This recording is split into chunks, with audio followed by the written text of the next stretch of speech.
Des enfants mis à la rue par leurs parents et des couples qui n'osent pas toujours se tenir par la main en public. En 2024, être homosexuel reste source de difficultés en zone rurale.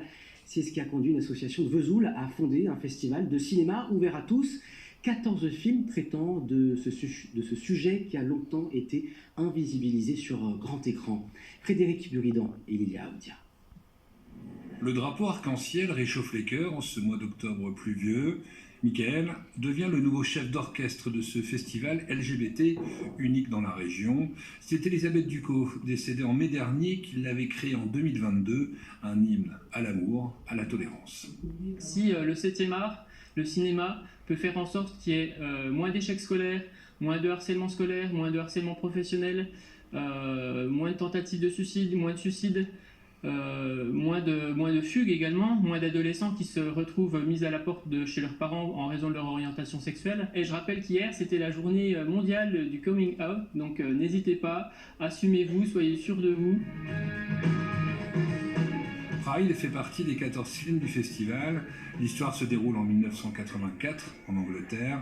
Des militants homosexuels décident de soutenir la grève des mineurs qui traverse le pays en collectant des fonds. Mais le syndicat national des mineurs ne veut pas être associé à un groupe gay. Des films engagés à découvrir et la sélection ne s'est pas faite par hasard. Sur les 60 films que j'ai proposés, il fallait resserrer pour avoir une sélection de 14.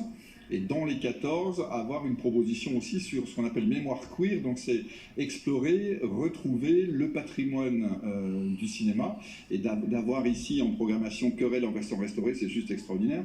3 à 4 films sont diffusés par jour au cinéma de Vesoul, qui tout de suite a répondu présent pour accueillir ce festival.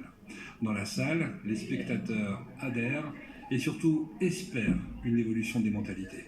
On entend souvent des hétéros qui nous disent « oui, mais nous, on n'a pas besoin, et pourquoi vous devez revendiquer tout ça ?» Mais nous, on n'a pas dû faire un choix, parce que c'est pas un choix.